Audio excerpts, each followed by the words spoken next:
एक माँ है, चेहरे पे अनंत थकान, आंचल से चिपका बच्चा, बच्चे का हड्डियों से झांकता शरीर, उभरी हुई पसलियाँ, सिकड़ी हुई बाहें, शरीर पर एक भी कपड़ा नहीं, बस एक काली पॉलिथीन कमर पे बंधी हुई है क्योंकि डायपर खरीदने के पैसे नहीं हैं। बच्चे का नाम है मोहम्मद ज़करिया अयूब अल मतूक, उम्र 18 महीने की है। भूख ने बच्चे को बेजान कर दिया है। तस्वीर में उसकी आंखें दिखती तो शायद आप नज़र न मिला पाते, गालों पर हाथ फेरते तो इंसानियत पे शर्म आती।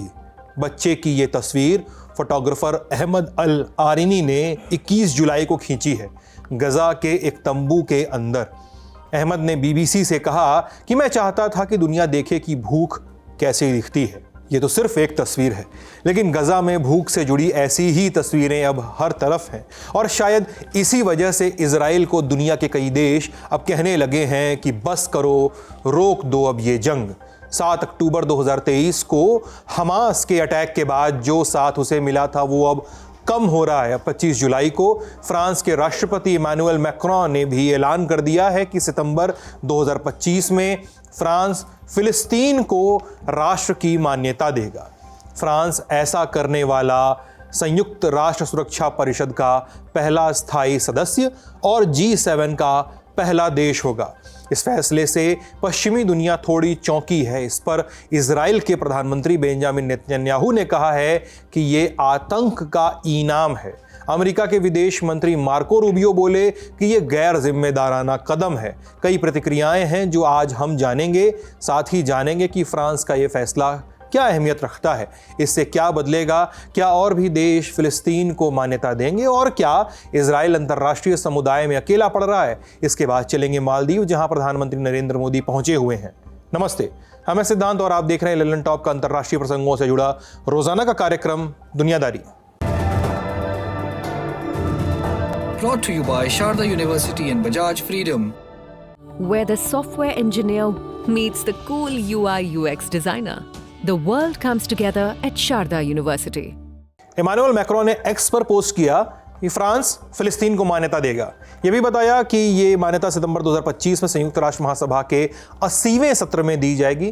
फ्रांस ने फिलिस्तीनी राष्ट्रपति महमूद अब्बास को एक आधिकारिक चिट्ठी सौंपी और आधिकारिक तौर पर अपनी मंशा जाहिर की। मैक्रोन ने अपने एक्स पोस्ट में 3 बुनियादी तर्क भी सामने रखे। पहला, गजा में मानवीय हालात, दूसरा, फ्रांस की पुरानी नीति और तीसरा, उन्होंने एक ऐसी फिलिस्तीनी रियासत का जिक्र किया जो इजराइल को पूरी तरह मान्यता देगी और हमास हथियारबंद नहीं होगा। फ्रांस के ऐलान के बाद फिलिस्तीनी समाज में उम्मीद की एक लहर उठी है। लोग इसे एक बड़ा कदम मान रहे हैं जो शायद गजा में जारी हमलों को रोकने की दिशा में कोई रास्ता खोले। सुनिए क्या कह रही है फिलिस्तीनी जनता। दुनिया की पहली CNG मोटरसाइकिल बजाज फ्रीडम, आजादी आगे बढ़ने की। हम फ्रांस के इस फैसले के लिए शुक्रगुजार हैं। गजा के जख्मी लोगों से मिलने जब फ्रांसीसी राष्ट्रपति मिस्र आए थे तब उन्होंने कई अहम बातें कही थी। उनके बयान सच्चे और इंसानियत से भरे थे। उन्होंने हर बात को साफ तौर पर रखा।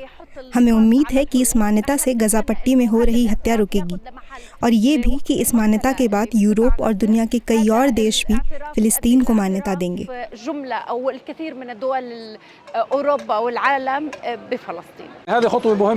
ये एक बहुत अहम कदम है और हम लंबे समय से इसका इंतज़ार कर रहे थे। हम फ्रांस के इस फैसले के लिए शुक्रगुजार हैं और चाहते हैं कि ये महज बयान न रहे, अमल में भी आए। हम ये भी चाहते हैं कि इजराइल पर प्रतिबंध लगाए जाएं। फिलिस्तीन को मान्यता देना एक अच्छा कदम है, लेकिन साथ ही ज़रूरी है कि इजराइल पर दबाव डाला जाए, गजा में नरसंहार रोका जाए, वेस्ट बैंक में एथनिक क्लिंजिंग को रोका जाए और सेटलमेंट्स पर रोक लगे। वहीं इजरायली जनता का कहना है कि फ्रांस ने उन्हें धोखा दिया और मैक्रोन को इस्लाम से जुड़े खतरों के बारे में पता नहीं है, ऐसा वो कह रहे हैं। सुनते हैं। मैक्रोन को इस्लाम के खतरे की समझ नहीं है। इस्लाम पूरे पश्चिमी जगत को बदल देगा, सबसे पहले फ्रांस और इटली को। और अगर उन्हें ये समझ नहीं आ रहा तो वो खुद ही अपने देश को तबाह करेंगे। अगर वो नहीं समझते तो वो मूर्ख हैं। या तो वो नहीं समझते या फिर मुसलमानों के वोट लेना चाहते हैं, लेकिन ये यूरोप के अंत का कारण बनेगा।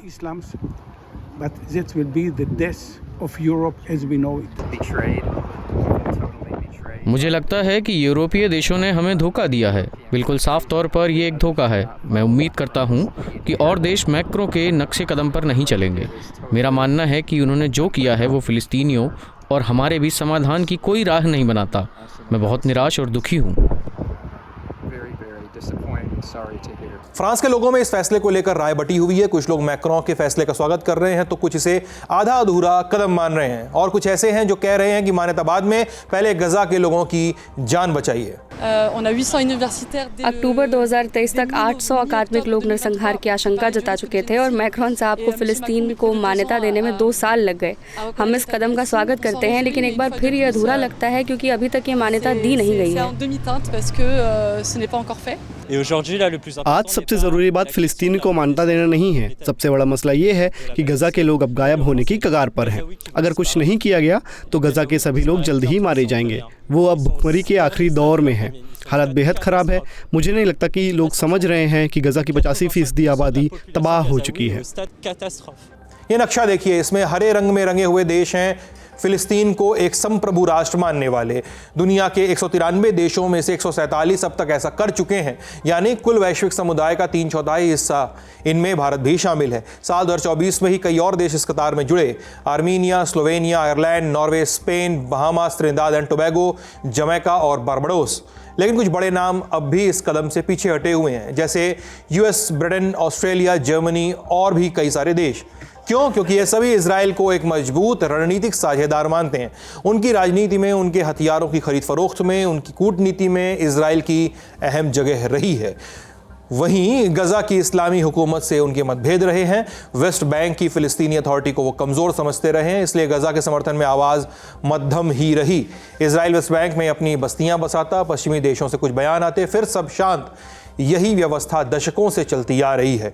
2 स्टेट सोल्यूशन का नाम ज़रूर लिया जाता रहा, जिसमें इजराइल और फिलिस्तीन दोनों के लिए अपना अपना राष्ट्र हो, इसकी वकालत होती, पर ज़मीनी हकीकत में ऐसा कुछ भी नहीं हुआ। अब तस्वीर बदलती दिख रही है। फ्रांस उस पुरानी व्यवस्था के खिलाफ खड़ा दिख रहा है, लेकिन यह अचानक नहीं हुआ है। इस यात्रा की शुरुआत 1967 से मानी जा सकती है।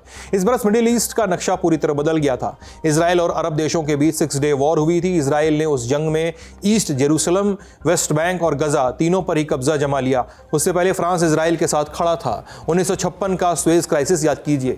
इजराइल, ब्रिटेन और फ्रांस मिस्र के खिलाफ एक साथ थे, लेकिन 1967 की जंग के बाद सब पलट गया। तत्कालीन फ्रांसीसी राष्ट्रपति चार्ल्स डिगॉल ने इजराइल के कब्जे की आलोचना की, फिलिस्तीनी जनता के अधिकारों की बात करने लगे। यहीं से फ्रांस ने अमेरिका से अलग रास्ता चुना। एक संतुलित नीति की शुरुआत हुई। अरब देशों से रिश्ते जुड़े। पैलेस्टाइन लिबरेशन ऑर्गेनाइजेशन PLO से बातचीत की शुरुआत की। फ्रांस इसी रास्ते पे चलता रहा। साल 2014 में फ्रांसीसी संसद ने अपील की कि सरकार को फिलिस्तीन को मान्यता देनी चाहिए। फ्रांस ने संयुक्त राष्ट्र सुरक्षा परिषद यानी UNSC में भी 2 स्टेट सोल्यूशन का समर्थन किया। मंशा थी कि 2017 तक फिलिस्तीन को राष्ट्र का दर्जा मिल जाए, लेकिन प्रस्ताव पास नहीं हुआ और बात वहीं अटक गई। इसके बाद भी फ्रांस गाहे बगाहे 2 राष्ट्र समाधान की बात दोहराता रहा। अब गजा जंग में मानवीय हालात बिगड़ने लगे तो फ्रांस की इस सोच को जमीन मिल गई।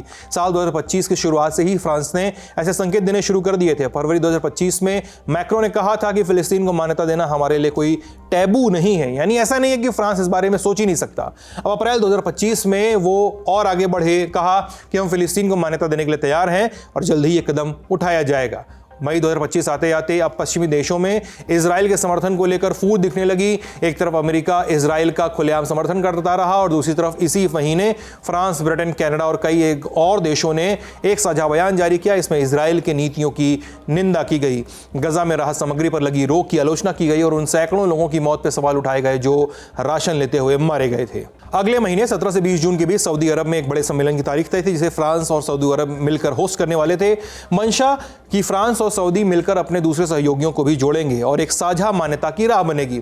लेकिन 13 जून को इजराइल और ईरान के बीच जंग शुरू हो गई और यह सम्मेलन रद्द हो गया और अब जाकर मैक्रो ने यह ऐलान किया है। एक तरफ 25 जुलाई को मैक्रो ने ऐलान किया और दूसरी तरफ 2 और देशों ने इजराइल को आड़े हाथों लिया। कनाडा के PM मार्क कार्नी ने एक्स पे लिखा, कि इजराइल गजा में राहत नहीं पहुंचने दे रहा है, यह अंतर्राष्ट्रीय कानून का उल्लंघन है। दूसरी तरफ ऑस्ट्रेलिया के पीएम एंथनी अल्बनीज ने एक बयान जारी किया और कहा कि इजराइल जिस तरह से राहत रोक रहा है और जिन बच्चों समेत आम लोगों को पानी और खाना जुटाने की कोशिश में मारा जा रहा है, उसे न तो सही ठहराया जा सकता है, न ही नजरअंदाज किया जा सकता है। इसी बीच ब्रिटेन में भी दबाव बढ़ रहा है। ब्रिटिश प्रधानमंत्री कीर स्टार्मर से उनकी पार्टी के सांसद कह रहे हैं कि हमें भी फिलिस्तीन को मान्यता देनी चाहिए। फ्रांस के फैसले के बाद ये मांग और तेज हो गई है। हमने जानकारों से बात की, उनसे पूछा कि क्या इजराइल अंतर्राष्ट्रीय समुदाय से अलग थलग हो रहा है और क्या ऐसे में फ्रांस के फैसले के बाद एक डोमिनो इफेक्ट देखने को मिल सकता है। क्या और भी देश फ्रांस के नक्शे कदम पे चलते दिखाई देंगे? सुनते हैं। फ्रांस के इस कदम से मैं समझता हूं कि जो कोई भी है असर पड़ेगा वो पड़ेगा यूरोपियन यूनियन के देशों को।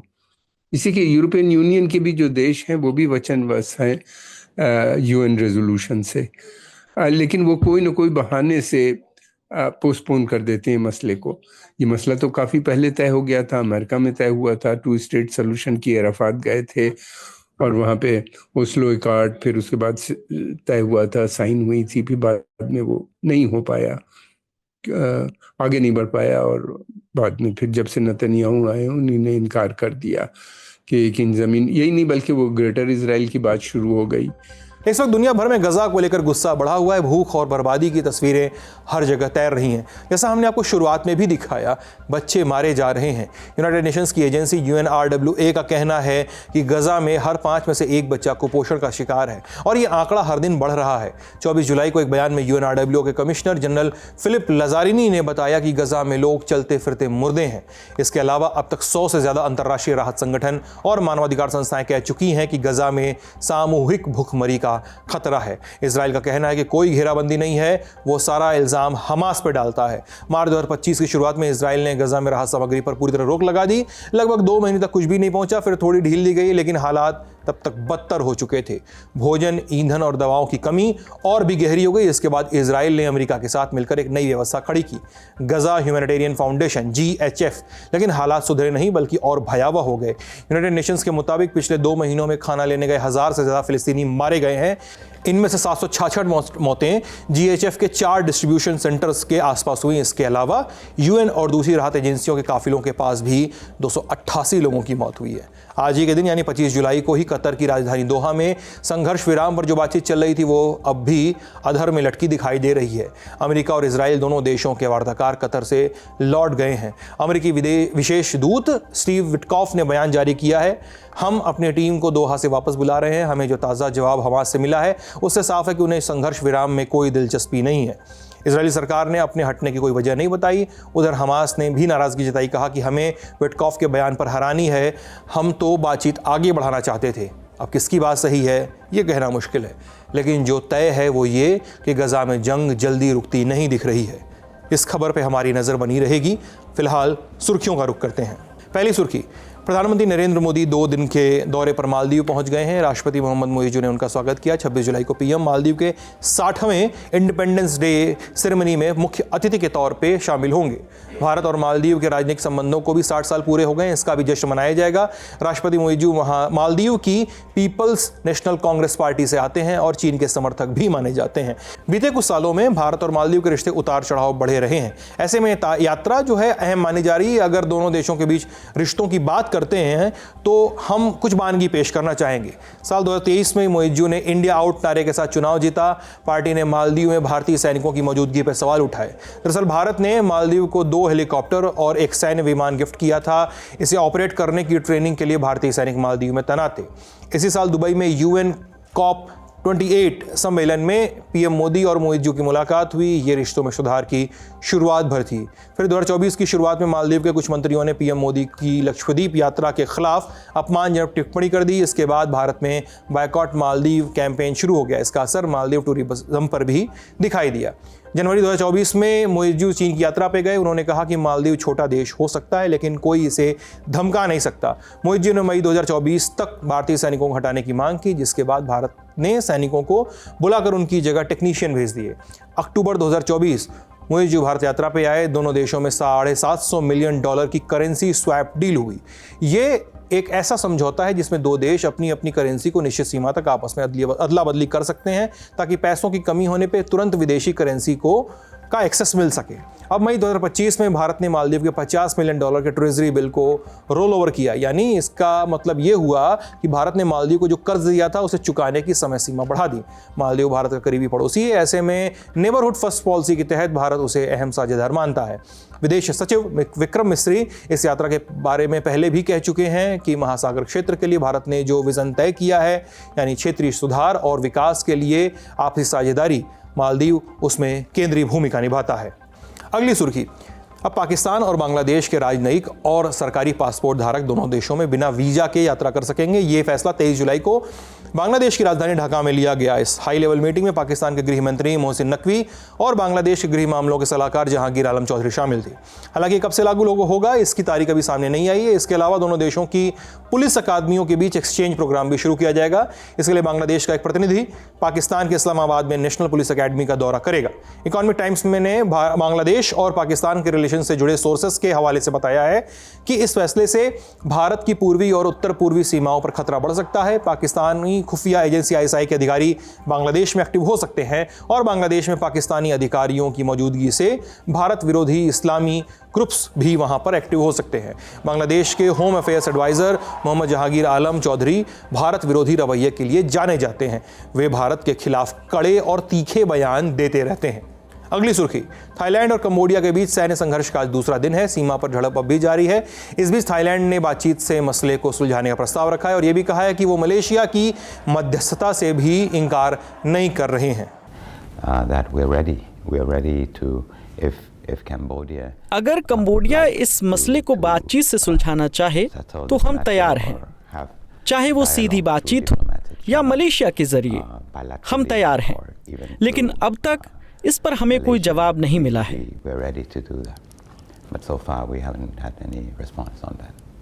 इसके पहले थाईलैंड ने मध्यस्थता से इनकार किया था। थाई विदेश मंत्रालय के प्रवक्ता ने रॉयटर्स को बताया कि अमेरिका, चीन और मलेशिया ने, इन तीनों देशों ने मध्यस्थता कराने की पेशकश की है, लेकिन हम इसका समाधान द्विपक्षीय तरीके से चाहते हैं।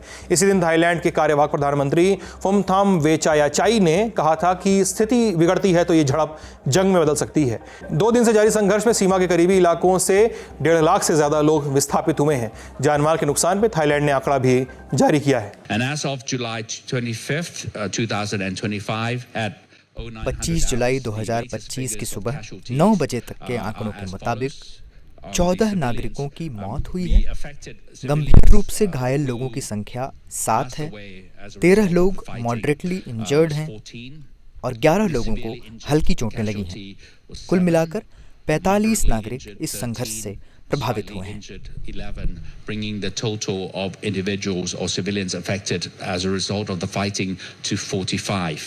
हालांकि कंबोडिया की ओर से अब तक नुकसान को लेकर कोई आधिकारिक जानकारी सामने नहीं रखी गई है।